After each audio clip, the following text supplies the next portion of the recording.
Hello friends, আজকে সোমবার। আমি আবার আজকে একটা ইউজফুল ভিডিও নিয়ে চলে এসেছি। এই ভিডিওটা শেষ অবধি দেখার অনুরোধ রইল। আর যদি ভালো লাগে তাহলে অবশ্যই একটা শেয়ার করবেন। এই ভিডিওটার মাধ্যমে যদি কেউ উপকৃত হন তাহলে আমার খুব ভালো লাগবে। আজকে কথা বলবো কন্ডিশনিং আর রিকন্ডিশনিংয়ের বিষয়টি নিয়ে। এই কন্ডিশনিং আর রিকন্ডিশনিংয়ের প্রয়োজনীয়তাটা কি? প্রয়োজনীয়তাটা হচ্ছে একটা জিনিস আরেকটা জিনিসের সঙ্গে জুড়ে রয়েছে। ধরুন আমরা বাড়িতে অনেক সময় খাই, যখন খাওয়া দাওয়া করি তখন টিভি দেখি।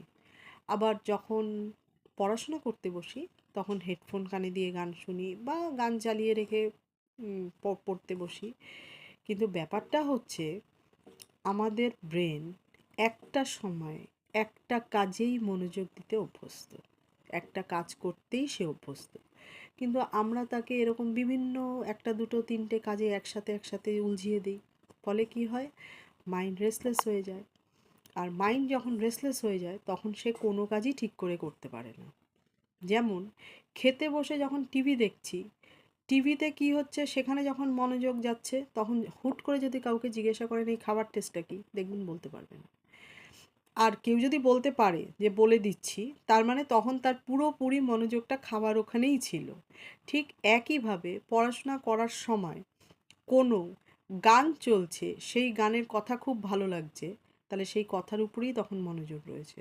তখন কিন্তু বইয়ে কি রয়েছে সেটা পুরোপুরি মনে থাকবে না বা মনে রাখা সম্ভব না।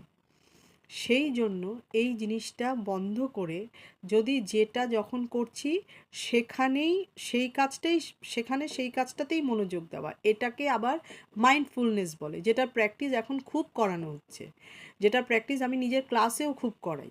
ধরুন আমি যখন এক্সারসাইজ করাই বা প্রাণায়াম করাচ্ছি বা মেডিটেশন করাচ্ছি, তখন কিন্তু আমি প্রাণায়ামের সাথে মেডিটেশনকে জুড়ে দিচ্ছি না, এক্সারসাইজের সাথে প্রাণায়ামকে জুড়ে দিচ্ছি না।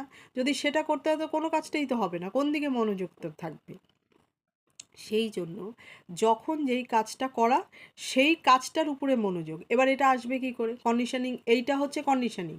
যখন খাচ্ছি তখন টিভি দেখছি, কন্ডিশনিং হয়েছে। এবার রিকন্ডিশনিং করব কিভাবে?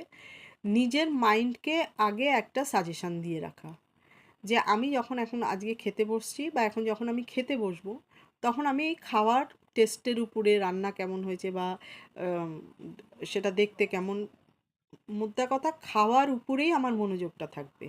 কি হতে পারে? সবার সঙ্গে বা দু একজনের সঙ্গে যদি আমি খেতে বসি তখন হয়তো কথাবার্তা বলছি, কিন্তু সেই কথাবার্তার মাধ্যমে কিন্তু খুব ডিস্ট্র্যাকশন হবে না, মনোযোগ ওখানে থাকবে। একইভাবে যখন পড়াশোনা করছি, এবার মোবাইল তো ধরুন পড়াশুনোর কাজেও লাগছে, মোবাইল ছাড়া এখন আমরা চলতেই পারি না। তাহলে পড়াশুনো যখন করতে বসছি তাহলে মোবাইলটাকেও তখন ওই কাজটাতেই ব্যবহার করব।